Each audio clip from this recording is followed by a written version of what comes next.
How long was Sue Bird's jersey retirement ceremony? Seattle Storm beat writer at The Next, Rowan Schaberg, joins host Natalie Heavren to answer that question and more about Sue Bird, the Seattle Rookies, and where the team is heading after its 1-6 start to the season. Ogumbawale for the win. Good! You are Locked On Women's Basketball, your daily podcast on women's basketball.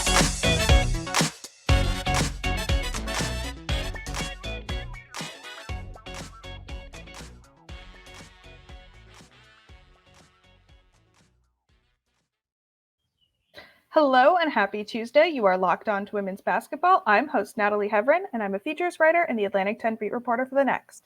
Thanks for making Locked On Women's Basketball your first listen every day. And remember, Locked On Women's Basketball is free and available on all platforms, including YouTube. Today's episode is brought to you by Game Time. Download the Game Time app, create an account, and use code LOCKEDONNBA for $20 off your first purchase. Last-minute tickets, lowest price, guaranteed. Today, Rowan and I will be chatting all about Sue Bird's jersey retirement ceremony. Rowan was there for all of it, as well as the Seattle Storm's 4 rookies and where the team is after its 1-6 start to the season. Joining me today is Rowan Schaberg, who covers the Seattle Storm for The Next. So we've talked about this a little bit, but how long was this jersey retirement ceremony? I think it clocked in at 2 hours and 55 minutes, I believe. I was kind of zoned out by the end, so it felt like it had been about 3 hours, and I think that was confirmed by Kevin Pelton. He recorded the entire thing, and I checked in with him, and he said 2 hours and 55 minutes. So we all were expecting a lot of pomp and circumstance behind this jersey retirement for how much Sue Bird has meant to the city of Seattle. What was the overall vibe? What did this ceremony consist of? The overall vibe was a lot more positive than her final game in Seattle last season. I think that final game, there was just a lot of kind of unknowns, and everyone was a little bit nervous because, you know, the fans and just the city of Seattle has never seen the Seattle Storm, or they have seen the Seattle Storm, but not for a very long time without Sue Bird. So it was just a lot of nervousness and just, you know, what is to come for a team that has been led by the same person for 21 seasons. So this was a lot more positive. I think everyone now knows what the team looks like, and we know everyone knows all the pieces that we have. So it was just more of a celebration. It kind of felt like a family reunion, you know, everyone coming together to celebrate one person. Sue Bird actually said it felt like a wedding and a funeral at the same time, because everyone was talking about her like you would at a funeral, but it was just really exciting and, you know, happy and sharing stories like a wedding. So who was there? Who was speaking? You know, aside from Sue Bird herself, I'll get to a couple questions about her in a minute. But who was there? Who was celebrating her? So the co-hosts of the night were Megan Rapinoe, who, you know, obviously is Sue Bird's fiance, and then Macklemore, who, you know, is another Seattle legend, and they both co-hosted the night, which was great. They were both, you know, the perfect people to kind of speak in front of 15,000 plus people at Climate Pledge Arena. And then I can remember all of them, but not how many there are right now. But there were only a few people that got to actually stand up and have the stage to talk about Sue. Lauren Jackson was one of them, who's the only other person that has had their jersey retired from the Storm. Swin Cash, WNBA legend, went to college with Sue. Jenny Busick, who was a longtime coach, assistant, and head coach of the Storm. And then Lindsay Kagawa-Colas, who was is Sue's longtime agent, and that, I believe, was it. Yes, that was it. Swin Cash was personally my favorite speaker. You could tell she'd known Sue Bird for a long time, had a lot of stories, probably some that she can't say in front of 15,000 people. But, you know, what was Bird's reaction throughout the ceremony, and what did she have to say? Sue definitely seems like, everyone was saying this as well, that she doesn't really like all the attention on her, which is interesting because, that's what she has had this, for the past 21 years and just especially in this last year. So you could kind of tell that she was a little bit uncomfortable, but she was just really, she seemed really happy to hear what everyone had to say and, telling all of these stories. And, even Megan Rapinoe said that, Sue has a hard time just kind of stepping back and actually realizing what she has meant to the game of basketball, women's basketball, Seattle, and that Megan had been encouraging her to really soak in the moment, because a lot of it, Sue hadn't actually thought about what people were saying about her. So it seemed like she was a lot more open to, kind of bragging about what a great career that she's had and listening to stories and really truly listening to how, she has impacted other people. And, what was the reaction from the fans when the jersey was unveiled? Maybe a little bit later than they thought, but, what was their reaction? The reaction was, I think a little bit of excitement from the fans, just that the ceremony was kind of coming to a close. It was a really, really great ceremony. And, the people that stuck around, I think, had a great time listening to all the stories. But there were definitely some people in the crowd that were kind of like, finally, like, so glad to actually see it going up. So, but it was a really, really great moment. The Storm organization did a really great job of just the whole event. When the jersey went up, they had, I don't know what they're called, like little smoke cannons, and, confetti that had her, a picture of her on it. Just, it was really well done. It was definitely the pomp and circumstance that everyone was talking about, just rising up to the rafters, a giant banner. So I definitely saw some tears from fans, lots of, just lots of standing ovations throughout the entire night. But that was just kind of the moment that, topped it all off, and fans were just really excited to see that go up. And if I understand this correctly, the fans were probably in the arena for close to 7 hours between pregame and then the game itself. And then this all, I think, tipped off after postgame concluded. And that was another 3 hours. So, what is that dedication like from the fans? And what does it show that Sue Bird has meant to the city of Seattle? That is the perfect way, to describe what that was, because there were people. I got there at 8 a.m., 4 hours before tip-off, and there were already fans waiting out there, outside of Climate Pledge Arena, and it was just, it really is unreal to see the way that the fans are, are just, they love Sue, and how they show up for her. And just, staying in the staying in the arena for that long. I know that when a lot of people left the arena, they hadn't seen the sun in like 7 hours. For me, it was like 9. So it was just kind of, everyone was like, and it seemed like it was a long day, but it was really, really great to see how many people showed up, and also how many people showed up for not only the ceremony, but were there for the game before. I think that obviously the ceremony was kind of the thing that people came for. But seeing the way that all of the fans supported the Storm, in their big comeback yesterday, they did end up losing the game, but even Noelle Quinn said that their support throughout the game really pushed them off that 28-point deficit hump, and that she was just so happy that everyone showed up for Sue, but also just for the team in general. And what was your favorite moment or moments? I would understand if you can't pick just one. I think my favorite moment was, I really enjoyed hearing her talking about each specific team. I think someone tweeted this as well, that a lot of people with retirement ceremonies, they'll name a few people, but Sue really went above and beyond with, thanking people, from, people that work for the Storm to basically every teammate that she has had on every championship team she named. And so I just thought that everyone talks about her care for other people, and that really showed, just how much she thanked all of these people that she said that she was a sponge to, just all of these people that she was like, you think that I have these qualities because of these other people that I've played with. And just stories that, none of us as, fans, journalists, like none of us would know these stories because they all happen kind of within the team.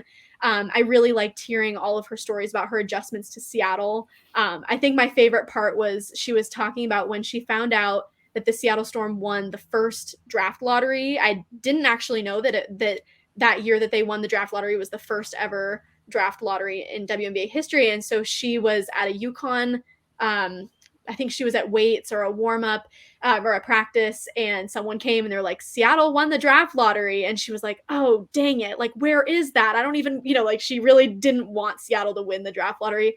So I thought that was funny. And then, her talking about when she got to Seattle and kind of adjusting to all of its quirks, coming from the complete opposite side of the country. And the fans really enjoyed that as well because, as Seattleites, everyone kind of, knows different things. And so knowing that she really is a Seattleite at heart now is really fun.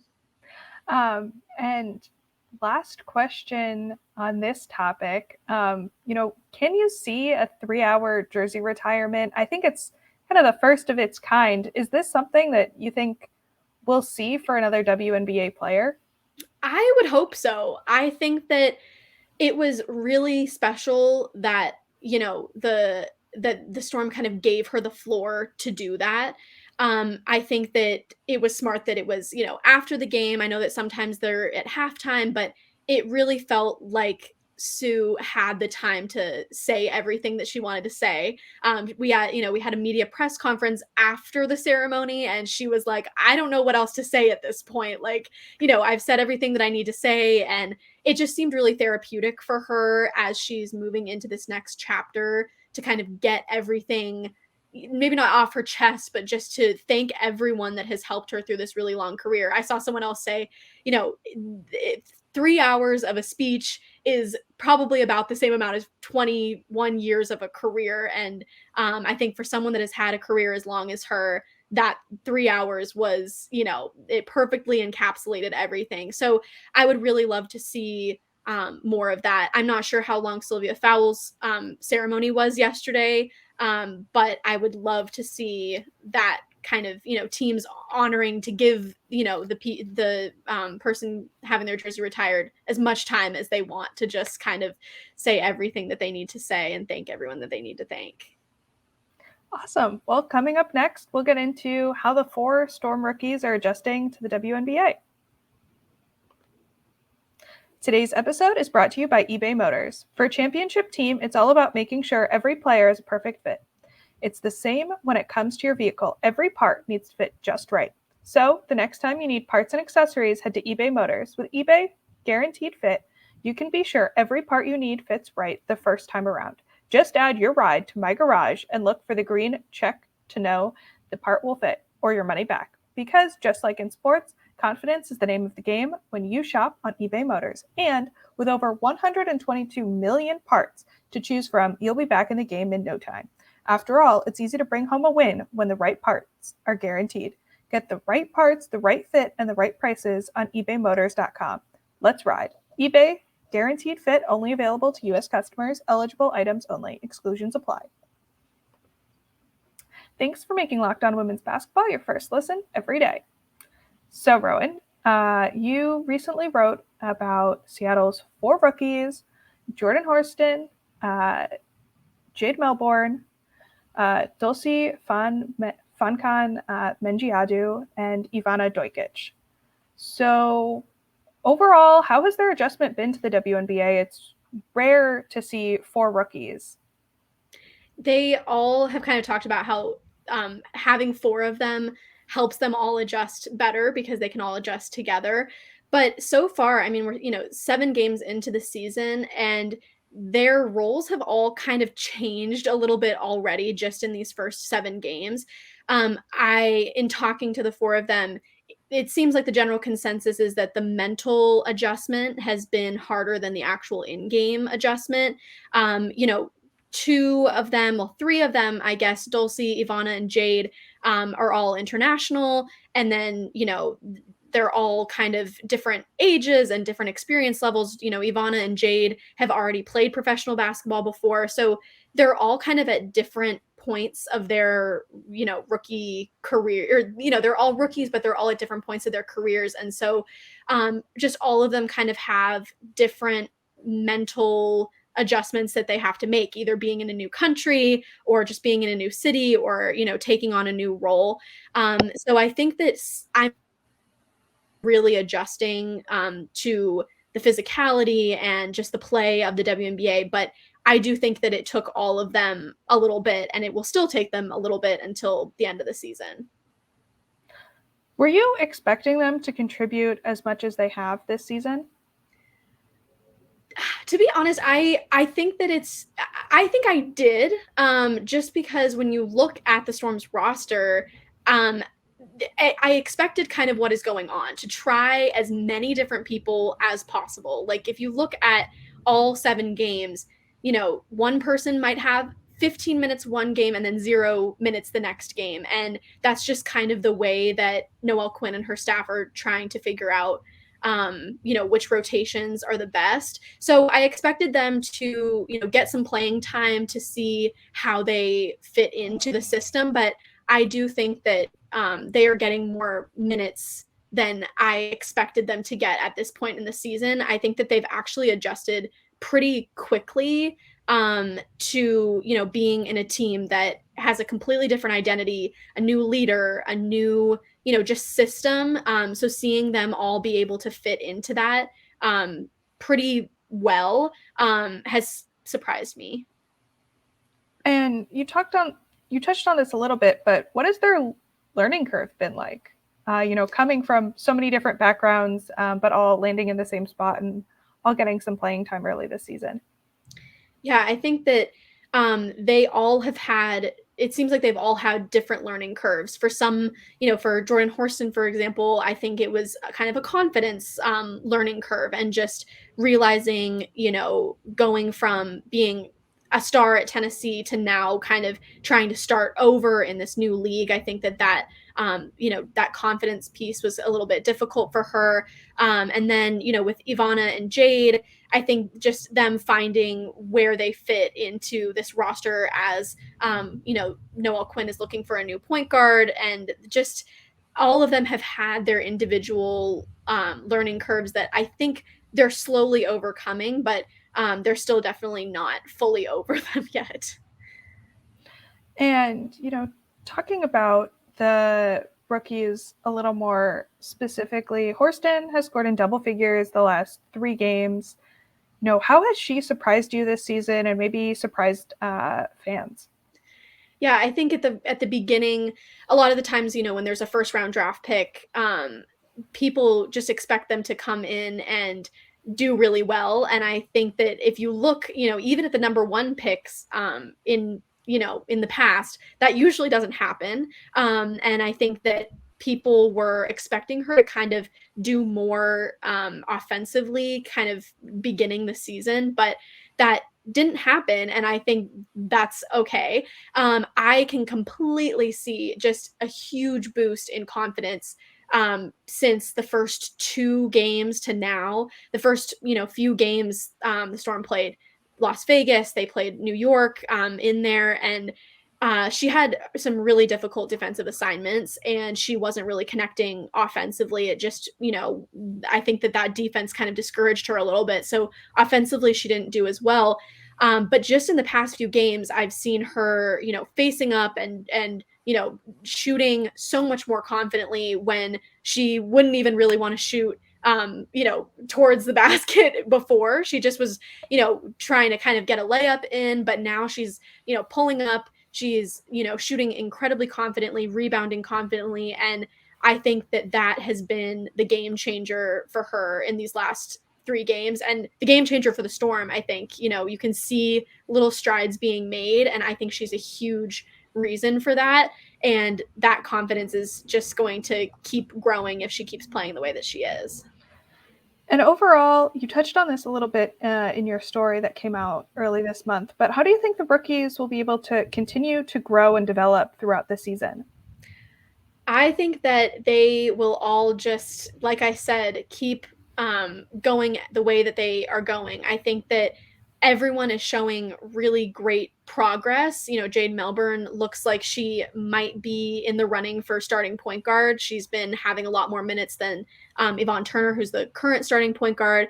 Ivana Dojkic, she just is so confident, and now it's starting to kind of connect scoring wise. She had 12 points yesterday. So I think that the more that they get in the game and are playing, which it seems like Noelle Quinn is putting them in the game a lot more, and they will just continue to become really big pieces of this team.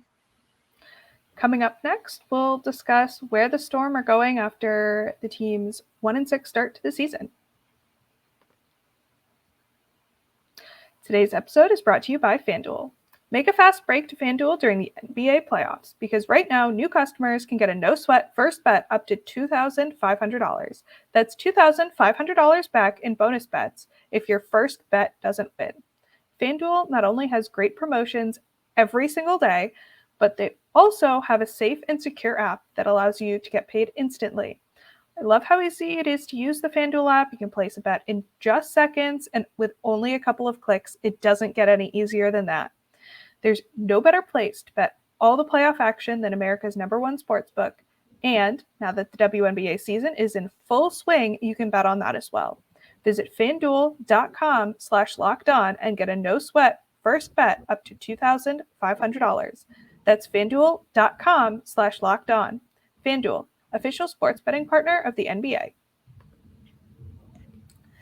So, Rowan, you've gotten a first row seat pretty much for what's going on in Seattle. So, with the team at 1-6, where do they stand and what's next for the team? I mean, starting at 1-6 obviously was not the goal for Noelle Quinn and the rest of the team, but I do admire the fact that all of them seem to be pretty positive when it comes to just thinking about how they have improved, even if they're not winning games. And I think that we even saw it yesterday when they played the Washington Mystics. Started off just really poorly. Once trailed by 28 points. They sat at 10 points for about almost a full quarter. But they rallied back, 17-0 run and got them back in the game. And just seeing that they have the ability to do that, I think, Noelle Quinn and the players said is really a testament to, the work that they're doing in practice. So I think that they are headed in the right direction. But just figuring out how to finish games is going to be the biggest thing going forward, because there have been a lot of missed opportunities to win games. Building off of that, how have you seen the team grow or develop over the last 7 games? While they may not have been able to finish out games, has there been progress made in that area?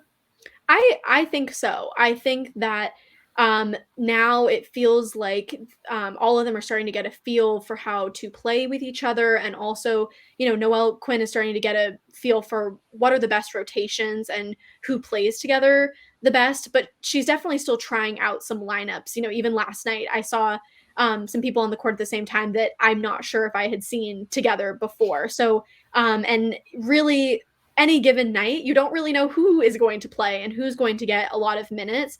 So I have seen those, kind of roles come into, what it seems like it's going to be for the rest of the season, but there's still a little bit of unknowns there. But I've definitely seen, like I said, the confidence growing, the chemistry growing as well. They seem like they have great chemistry despite not being able to connect that, with wins, but it seems like they are all really gelling as a group, and that always kind of can transfer onto the court as well.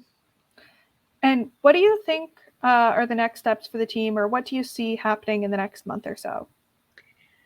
I can see, a road trip that hopefully will be helpful for them. They're headed to Phoenix, Las Vegas, and Dallas. And, that home court advantage has seemed to really help despite not getting those wins. I think, just even yesterday with, with their run, that crowd, like I said, they were all there for Sue, but they really ended up helping the team. So I'm hoping that it's kind of, that road trip is a time to work out, all the kinks and come back and, be in, their home court advantage. And I think that the next steps are just really figuring out a solid starting lineup and rotation, because right now, Jordan Horston started the game for the first time yesterday. Like I said, it looks like Jade Melbourne might be heading to the starting lineup as well, just if we're looking at minutes.